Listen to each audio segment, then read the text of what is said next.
Rekan-rekan mohon sudah disiapkan. Oke.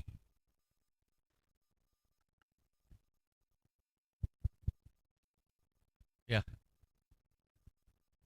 Pak Nurdin akan memaparkan semiotika dialektis, sintesis semiotik, teori dan praktik. Kepada para hadirin sekalian, semoga untuk berlangsung agak sedikit hikmat untuk mengheningkan selularnya. Oke, dipersilakan Pak Nurdin.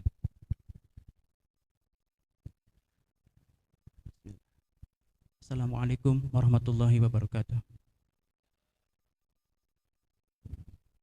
Terima kasih kepada guru saya, Profesor Aminuddin Aziz.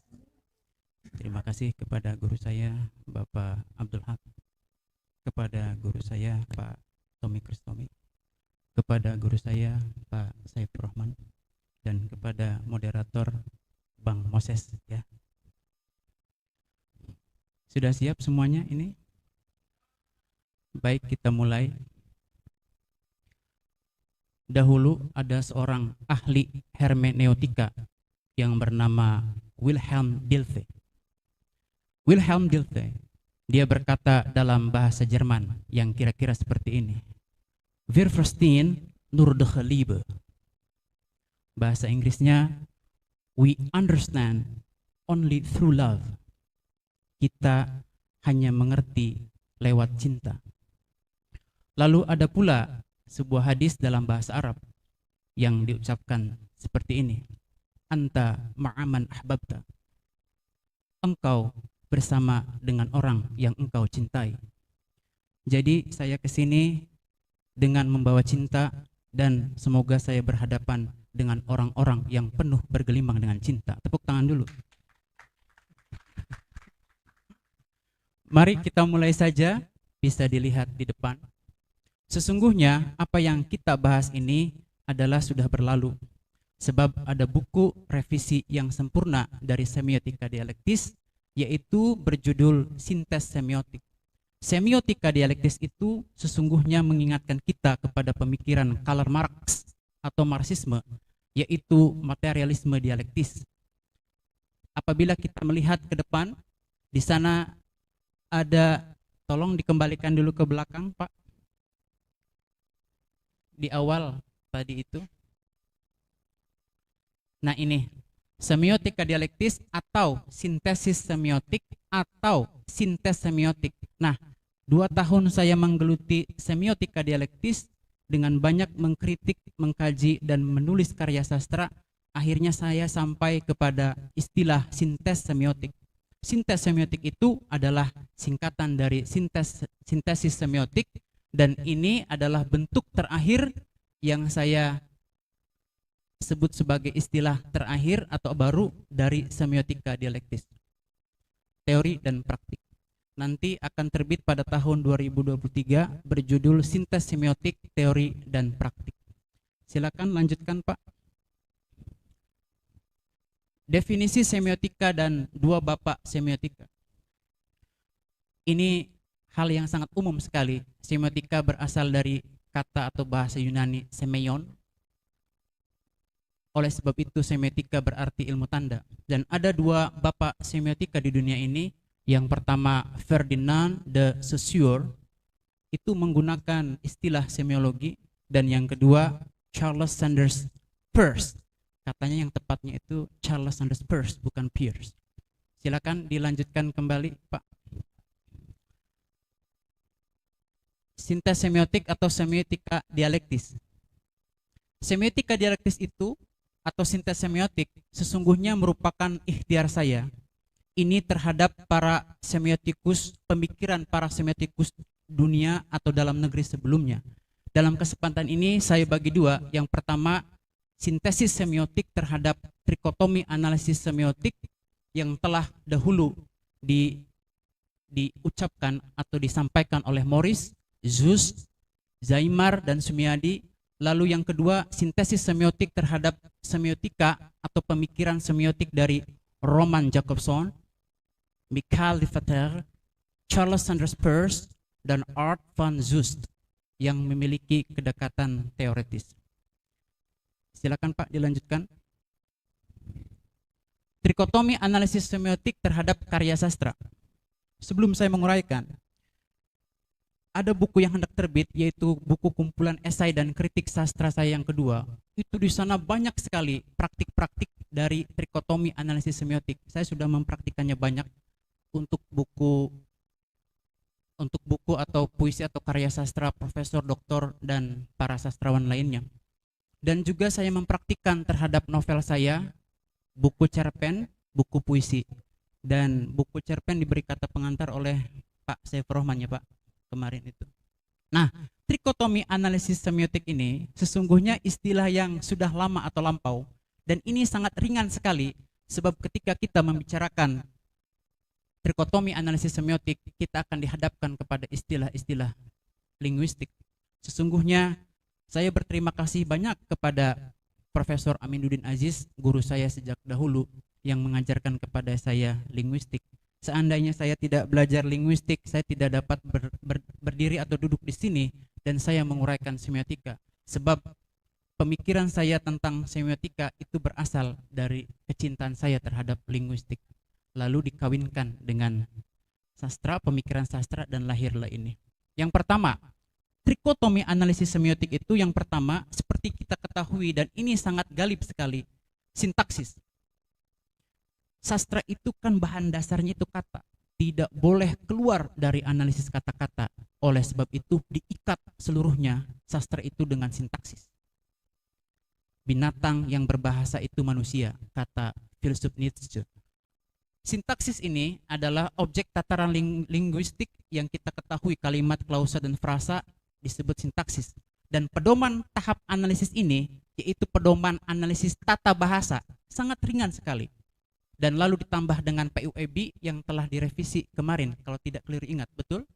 Ejaan yang disempurnakan. Memang cinta lama bersemi kembali ya, CLBK. EYD. Ini tampaknya sederhana, tetapi saya melihat perkembangan para sastrawan sekarang ketika menggubah puisi, prosa, cerpen, novel, atau drama melupakan sintaksis. Jadi acak-acakan dengan dalih postmodernisme, dengan dalih poststrukturalis, dengan dalih dekonstruksi. Tahap yang kedua, ini urutannya ini jangan berselisih, urutannya harus tepat. Yang kedua, semantik.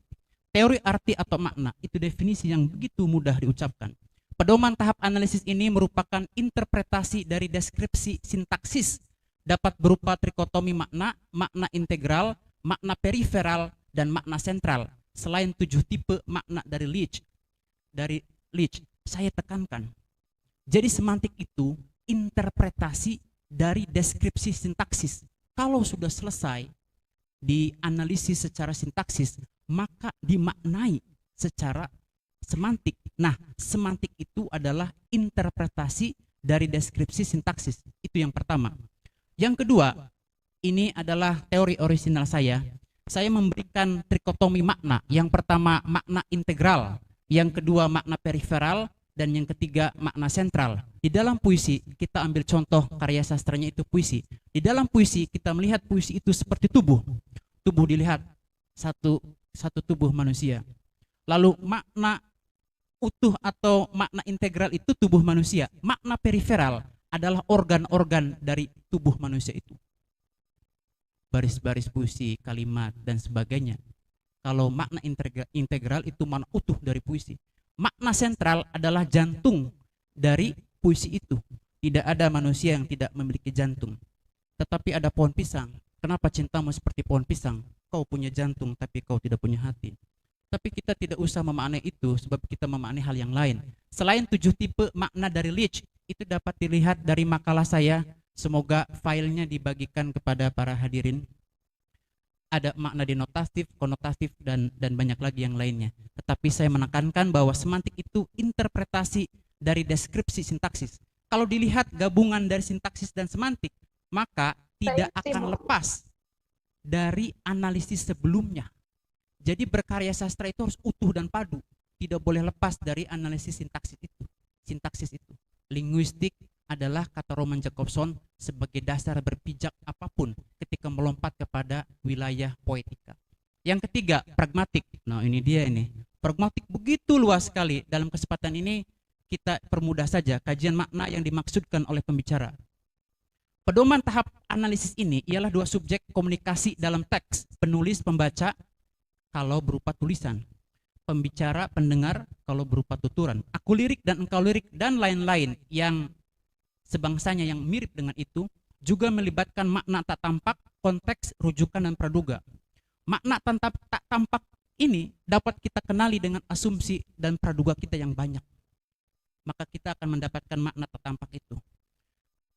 Kalau kita dalam tuturan, makna dan tak tampak ini dapat kita tangkap dengan baik, tetapi kalau dalam teks dan tulisan agak sulit dan itu menantang kita. Lalu konteks. Konteks ini dibagi dua, ada konteks linguistik, linguistic context, dan ada physical context. Konteks linguistik adalah konteks yang berada di rangkaian kata-kata itu, anasir-anasir tekstual. Tetapi kalau konteks fisik adalah situasi yang memberikan keterangan terhadap itu supaya pemaknanya menjadi mudah, pemaknaannya menjadi mudah.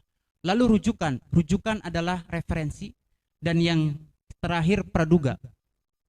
Jadi dalam pragmatik ini kita harus mengedepankan pemikiran yang lebih jauh dari semantik dengan adanya praduga itu.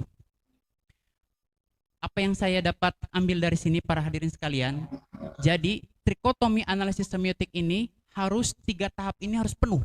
Sintaksis, semantik, dan pragmatik. Kalau kita berbicara semiotika Michael Rivater misalnya, saya melihat di situ ada kemiskinan atau keminiman dari tahap analisis pragmatik. Oleh sebab itu ketika membicarakan tahap pragmatik, teori semiotika Michael Rivater itu gagap atau lemahnya ditemukan. Silakan lanjutkan Pak supaya efektif. Nah, kita memasuki babak atau ronde kedua. Sintesis semiotik Roman Jakobson. Roman Jakobson ini sesungguhnya ahli linguistik, tetapi dia mencintai juga sastra sehingga dia membedakan bahasa puitis dan bahasa non-puitis, poetic language dan non-poetic language. Disinilah kita melihat bagaimana operasi linguistik itu bekerja terhadap karya sastra. Yang pertama, fungsi puitis. Fungsi puitis memproyeksikan prinsip ekuivalensi dari poros seleksi paradigmatis ke poros kombinasi sintagmatis. Di sini Sapardi Djoko Damono sebetulnya menggunakan teorinya fungsi puitis Roman Jakobson, tetapi dengan bahasa yang mudah. Kalau menulis puisi, kita ambil contoh karya sastranya puisi, itu yang mudah kita kenali.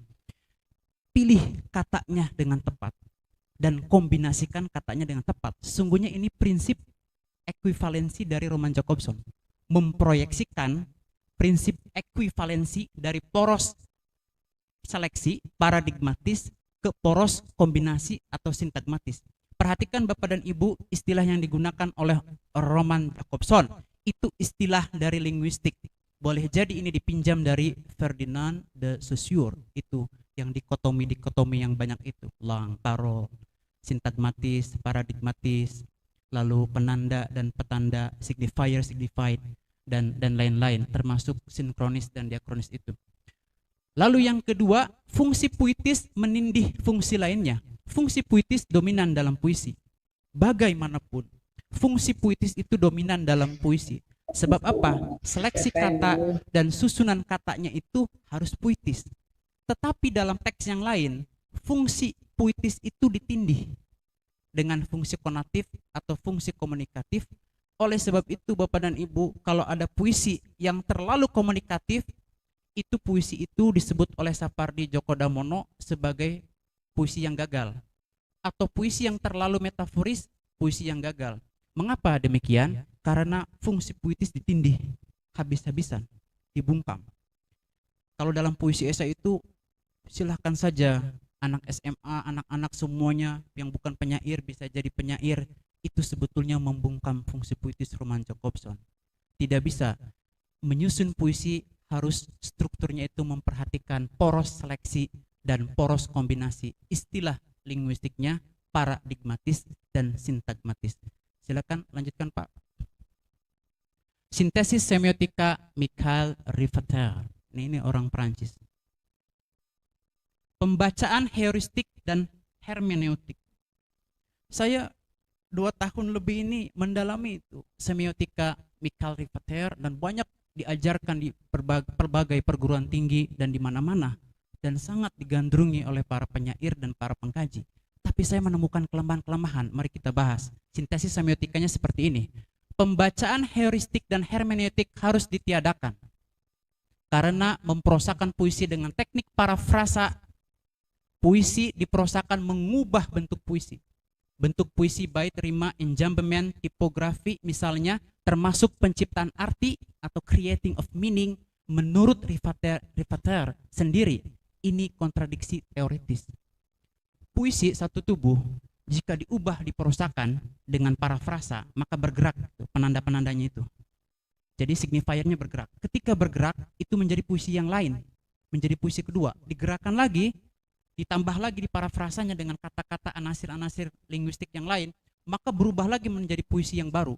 Jadi memprosakan atau memparafrasakan puisi itu mengubah makna puisi dan bertentangan dengan teori Michael Rivaternya sendiri, bahwa dia mengatakan bentuk puisi, bait, rima, enjambement, tipografi dan sebagainya itu penciptaan arti, berarti tidak bisa diubah. Tetapi dalam pembacaan heuristik dan hermeneutik justru harus memprosakan puisi. Sampai detik ini kita berhenti memprosakan puisi dengan dalih kepada anak-anak sekolah SD, SMP dan SMA. Saya pun merasakan dulu guru-guru itu meracuni saya, cobalah diparafrasakan puisi itu supaya mudah dipahami. Ternyata justru mengubah makna. Tetapkan puisi itu seperti itu dan kita analisis anasir-anasir linguistiknya. Makanya di sini saya harus berterima kasih kepada para linguis bahwa kita harus menguasai ilmu bahasa dengan sedalam-dalamnya agar kita tidak memprosakan puisi, tapi kita menganalisis sesuai dengan secara otonomi puisi itu apa adanya. Kalau dalam istilah Paul Ricoeur itu disebut dengan objek atemporal. Biarkanlah seperti itu apa adanya puisi itu. Kita lanjutkan, matriks, model, dan varian. Ini Yapi Taum itu menyebutnya varian itu dengan makna. Kurang efektif, saya nilai. Sintesis semiotik Michael Rivater tidak efektif. Mengapa?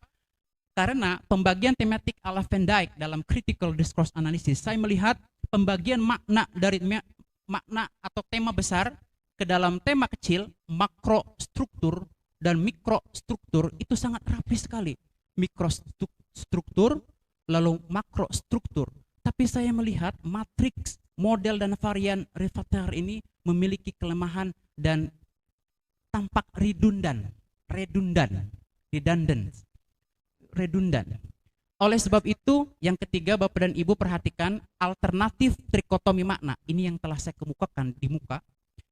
Alternatif trikotomi makna ini ciptaan saya, orisinal. Yaitu saya mengganti matriks, model, dan varian itu dengan makna integral, makna periferal, dan makna sentral. Saya mempraktikkan ke dalam puisi Aku Ingin Sapardi Djoko Damono, dan juga saya mempraktikkan ke dalam puisi Misal Djoko Pindorbo. Puisi Sapardi Djoko Damono contoh puisi yang bagus, dan puisi yang jelek dari Djoko Pindorbo berjudul Misal. Saya mempraktikkan ini dan sangat berhasil. Tidak akan ada makna yang lepas. Seperti kita memandang tubuh manusia. Ini ibaratkan saja tubuh manusia. Integral itu tubuh utuh. Makna periferal adalah organ-organnya, tangannya, matanya, dadanya, kakinya. Dan makna sentral adalah jantungnya. Tidak mungkin orang itu membuat sesuatu, menulis kalau tidak ada hakikat maknanya. The essence of language is the essential language, kata Martin Heidegger. Das Wesen der Sprache ist die Sprache das Wesen. Bahasa Jermannya kira-kira. Kita lanjutkan lagi Bapak dan Ibu. Sintesis semiotika Charles Sanders Peirce. Yang pertama, interpretan dan interpreter berbeda. Interpreter penafsir, juru tafsir. Tetapi interpretan adalah tafsiran. Ini jangan dikacaukan. Nanti dalam analisisnya bisa kacau mana penafsir, mana tafsiran. Yang kedua, Bapak dan Ibu, ikon absolut. Ikon absolut itu tidak ada. Ternyata ikon, indeks, dan simbol bersifat relatif, tergantung sisi mana yang dibuat dominan di dalam puisi. Dibuat dominan. Jadi kalau yang dominannya indeks, maka itulah yang ditekankan. Kalau dominannya itu ikon, maka itulah yang ditekankan. Kalau dominannya simbol, itu yang ditekankan. Tak ada ikon absolut seperti contoh cermin. Monyet yang tersenyum, pasti di cerminnya tersenyum. Tidak mungkin monyet yang tersenyum, di cerminnya itu menangis. Tapi itu mengandung indeks dan simbol juga. Jadi ikon absolut itu relatif. Sesuai dengan kalau dalam karya sastra puisi, mana yang didominankan oleh penyairnya atau penggubah puisinya itu. Yang ketiga, semiosis yang tak berkesudahan. Saya melihat pemikiran Charles Sanders Peirce ini, seorang ahli logika dan seorang filsuf. Menurut saya ini memengaruhi pemikiran Jacques Derrida, Julia Kristeva, Michel Foucault, mungkin yang lainnya siapa lagi itu? Roland Barthes. Roland Barthes. Ucapan bahasa Inggrisnya Roland Barthes, kalau Prancisnya Roland Barthes. Kenapa seperti ini? Ini Bapak dan Ibu, tanda yang telah dimaknai menjadi tanda baru bagi penafsir lain. Kita memaknai sebuah puisi. Puisi itu dimaknai oleh kita, lalu datang lagi pembaca yang lain, menjadi tanda baru. Dimaknai lagi, datang lagi pembaca ketiga, dimaknai lagi, datang lagi pembaca keempat. Jadi semiosis yang tidak berkesudahan terus-menerus. Itu istilahnya descended. Michel Foucault atau Jacques Derrida mengatakan seperti itu. Terlepas dari pusat, terus saja. Kalau dalam istilah postmodernisme itu, siapa namanya itu? Jean-François Lyotard. Dia menyebutnya sebagai menoleransi ketidaktentuan. Jadi ketidaktentuan itu ditoleransi. Jadi sastra dilihat sebagai dunia yang bersifat diakronis, terus-menerus. Pembaca 1, pembaca 2, pembaca 3, sampai seterusnya. Semiosis yang tidak berkesudahan. Saya hentikan pemikiran seperti itu dengan ini Bapak dan Ibu. Di dalam semiotika ada yang disebut dengan ikon struktural atau ikon diagramatis atau ikon tekstual. Saya istilahnya mudahkan dengan itu. Lalu ikon topologis. Misalnya dalam puisi. Struktur kata-kata yang lebih kecil secara linguistik itu disebut dengan ikon tekstual atau struktural. Lalu dibatasi dengan ikon topologis, tipografi. Jadi pemaknaan puisi itu tidak boleh lepas dari tubuh puisi dan struktur-struktur terkecilnya itu. Tapi ada juga yang mengatakan, seorang pakar, dia mengatakan meaning dan significance berbeda. Arti dan makna berbeda katanya. Kalau meaning itu tetap, tetapi kalau makna, significance itu bermacam-macam, bergantung kepada penafsirnya. Oleh sebab itu dikatakan meaning dan significance. Significance itu adalah meaning of meaning. Meaning arti, makna significance, atau makna itu meaning of meaning, arti dari arti. Tapi saya hentikan pemikiran yang post strukturalis ini secara semiotik dengan ini. Keliru, sebab ada terminal pengertian, ada terminus. Bapak dan Ibu coba dipermudah oleh saya lihat ke depan buku ini. Apakah buku ini seluas dunia ini? Tidak. Buku ini terbatas dengan ukuran 20 misalnya kali 15 atau kali 21. Atau 14,5 kali 20 cm. Ini batasan. Artinya ada terminal pengertian atau terminus. Lanjutkan, masih ada Pak, silakan. Sintesis semiotik Art van Zuust. Ini semakin mengasyikkan. Ya, ini terakhir ya Pak. Sintesis semiotik Art van Zuust. Yang disampaikan oleh Art van Zuust itu dua, indeksikalitas deiktis dan anaforis. Dalam prosa, dia memberikan contoh-contohnya itu dalam prosa. Indeksikalitas dialektis, deskripsi latar di luar teks. Sedangkan indeksikalitas anaforis, deskripsi latar di dalam teks. Jadi kalau ada prosa, cerpen atau novel, deskripsinya itu tidak menyambung dengan isi cerita dari cerpen atau novel itu, maka itu disebut dengan indeksikalitas deiktis. Tetapi kalau masih menyambung dengan isi cerita di dalamnya, deskripsi latarnya itu disebut dengan indeksikalitas anaforis. Saya memberikan tambahan Bapak dan Ibu, ini bagian dari sintesis semiotik Art van Zuust, yaitu tambahannya yang pertama indeksikalitas ideologis, yang kedua indeksikalitas penokohan. Indeksikalitas ideologis saya bagi dua, ini contohnya dalam puisi, yaitu indeksikalitas ideologis tokoh, indeksikalitas ideologis pokok. Kalau dalam puisi disebut kata Karl Marx, kita langsung ingat ini seorang Marxisme pemikirannya. Lalu yang kedua, kalau disebut kata-kata dalam baris puisi, masyarakat tanpa kelas, classless society, ini pasti pemikiran Karl Marx. Jadi itu disebut dengan indeksikalitas ideologis tokoh dan pokok.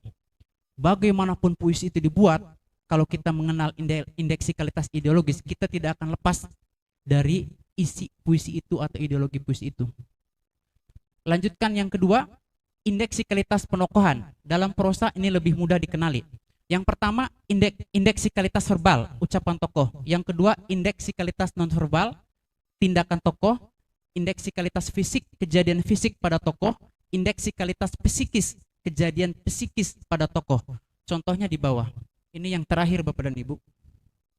Silakan.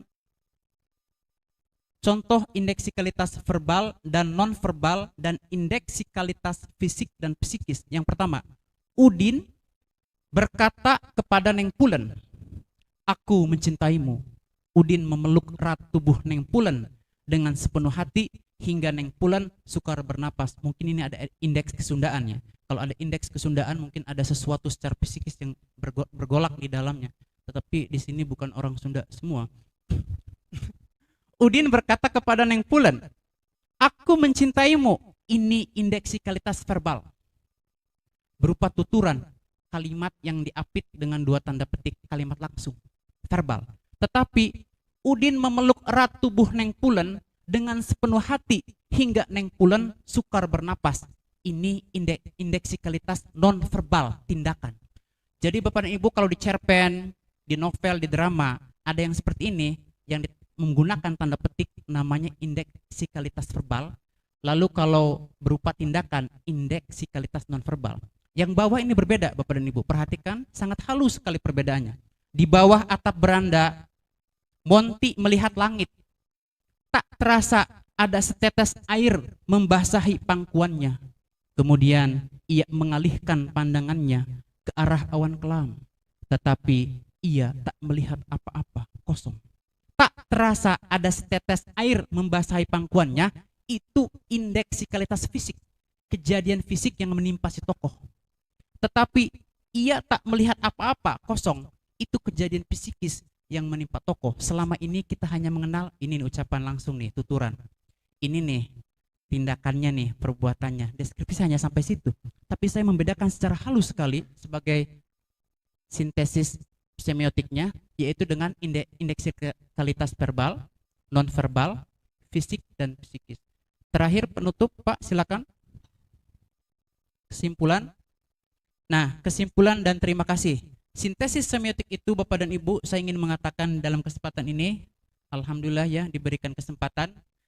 Jadi terhadap pemikiran semiotikus dalam negeri dan luar negeri, semoga dapat dimanfaatkan untuk penelitian atau kajian kritik sastra yang orisinal. Jadi kita jangan jadi follower terus, tetapi kita harus menjadi leader. Kita harus mencoba menjadi leader, tidak menjadi follower terus, menggunakan teori orang lalu kita mempraktikannya. Tapi kita mencoba menemukan sesuatu yang orisinal dan harus kuat dan kokoh. Yang kedua, contoh-contoh yang telah dikemukakan di atas bagi karya sastra, semoga dapat diterapkan untuk menulis puisi yang bagus, cerpen atau novel yang bagus, dan drama yang bagus. Terima kasih. Nanti di sesi tanya jawab bisa dilanjutkan. Terima kasih kepada semuanya. Sekian. Baik, terima kasih. Tepuk tangan untuk